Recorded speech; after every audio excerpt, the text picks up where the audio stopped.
Click. That's the sound I'll never forget, the padlock snapping shut on my own damn gate. Gravel crunches under the boots of some rent-a-cop hired by the people who call themselves my community as he walks away, leaving me a prisoner on my own land. You ever smell diesel exhaust hanging in the air, knowing it means the trucks you used to wave at can't get home tonight? That was my Tuesday.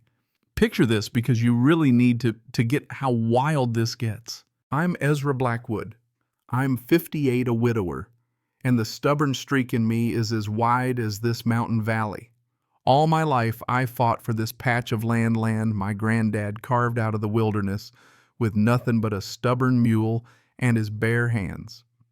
Then this lady Victoria shows up, clipboard in one hand, smug little smirk on her face, and she decides my log cabin doesn't fit the image for Pine Ridge Estates.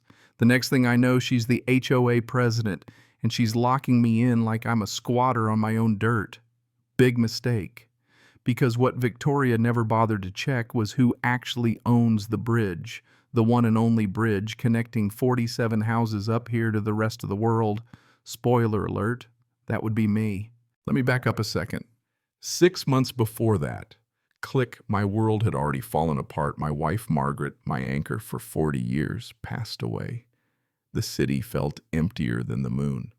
I packed up what was left of our life, left Denver behind, and retreated to the old cabin up here. Pine Ridge looks like a postcard, pine needles in the wind, frost on the ground, and this quiet that sinks deep into your bones if you let it. Most folks up here are weekend warriors, designer flannel, two-car garages out here playing mountain man. A handful of us live here full-time. We had an informal HOA mostly to handle snow plowing and swapping gossip at the diner. Life was simple. Then came Victoria Thornfield, 52, freshly imported from the city, dragging her lawyer husband and their son Bradley, who looked at my land like it was a shopping mall. Victoria was one of those people who thinks she was born to rule. Rumor was she had some developer friends drooling over Pine Ridge for a luxury condo project, and I was just in the way. In less than 6 months, she'd rigged the vote and taken over the HOA. Her agenda: elevate community standards. Translation: get rid of anyone whose place didn't look like a page from a magazine. Her first visit, she clicked up on my porch cream pantsuit and a leather folder, Bradley trailing behind, smirking like he was watching a sitcom. Mr. Blackwood, your property is dragging down values. The paint's faded. Your shop's an eyesore, and those gardens, well, let's just say they're not up to our standards. I just stared at her. My granddad's rocking chair creaked.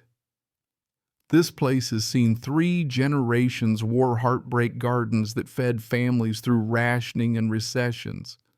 And this lady wanted it gone. Change it, she said. Sacrifice for progress. No, I told her, quiet but clear. She snapped her folder shut. We'll see about that. Didn't take long. 2 weeks later, I'm hit with county complaints anonymous. Of course, suddenly every building I've got needs new permits. Every shed needs a survey. $3.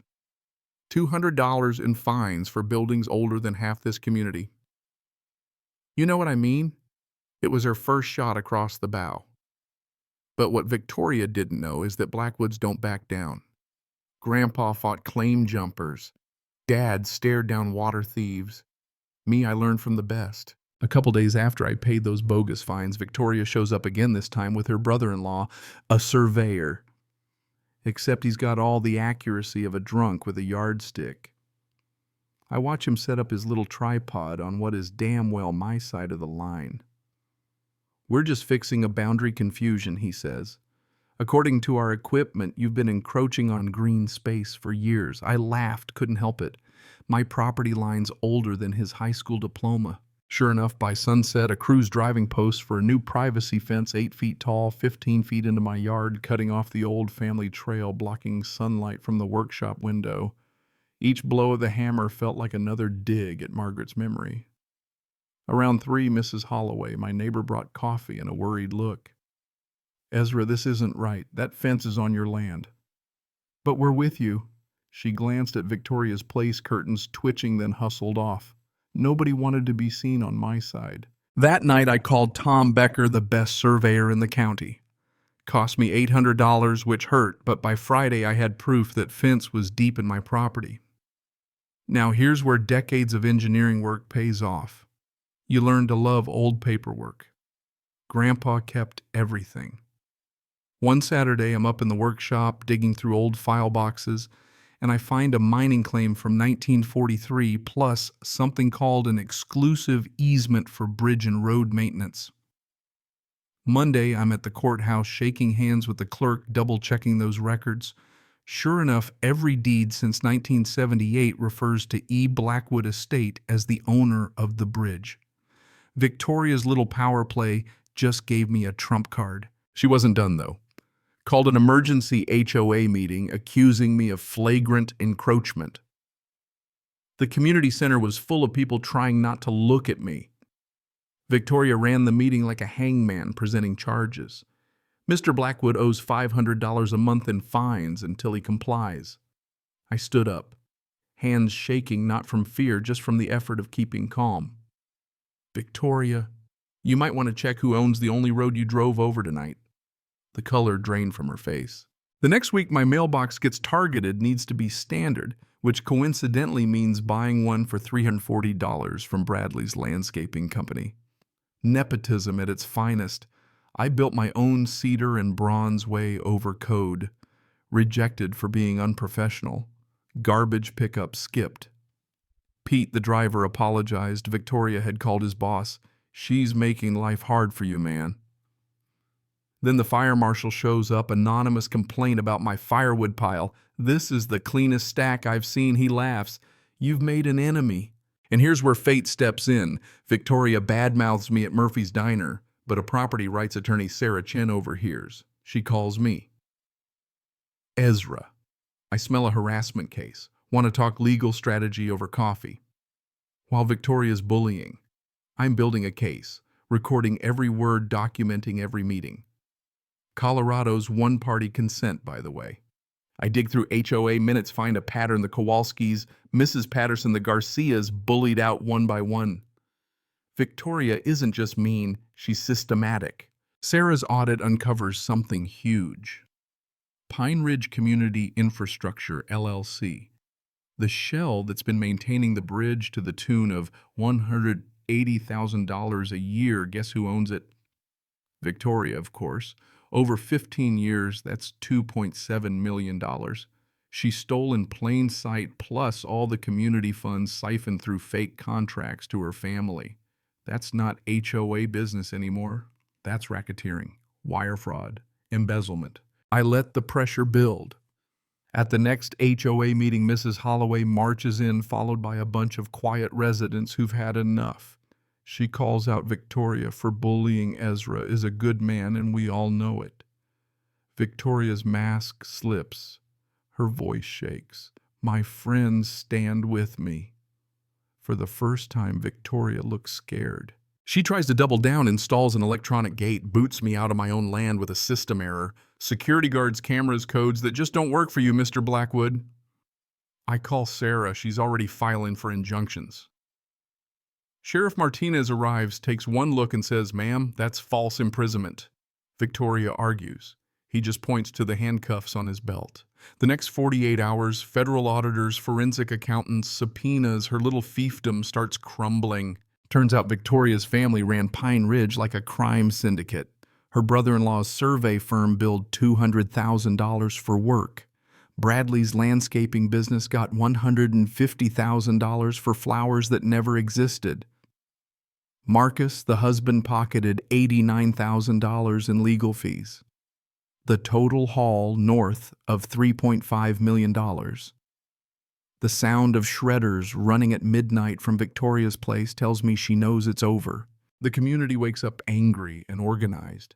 We hold a town meeting at the diner. 23 people show up with receipts, invoices, stories. Turns out Victoria's pattern wasn't new. Sarah finds her history in Denver, Boulder, Colorado Springs. Everywhere the same take over the HOA, run the con, vanish when things get hot.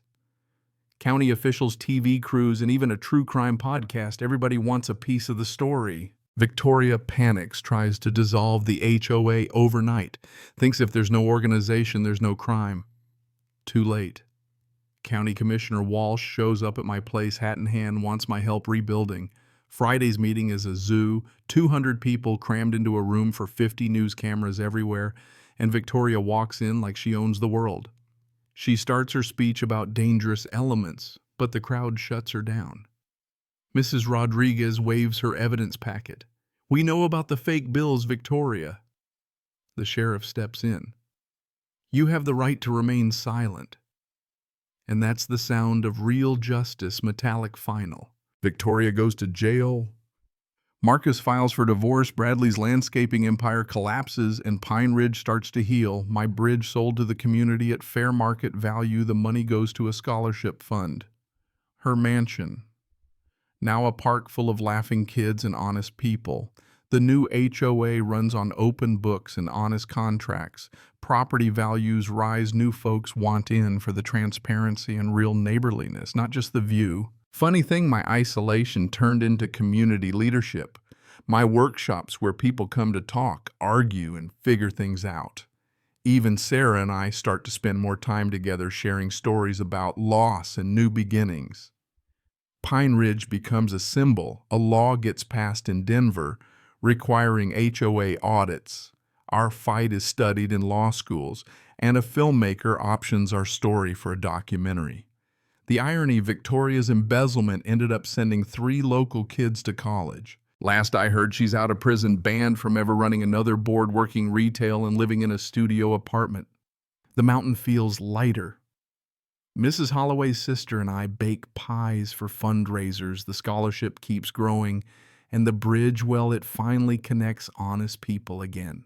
As I sit on my porch at Sunset Phone, buzzing with calls from other communities fighting their own HOA tyrants, I remember what Margaret always said: sometimes justice comes slow, but when it does, it's sweeter than apple pie. So let me ask, have you ever fought back against a bully, HOA, or a neighbor with too much power? Share your story below, because you never know who it might help. And remember, sometimes justice wears work boots and carries an old surveying map.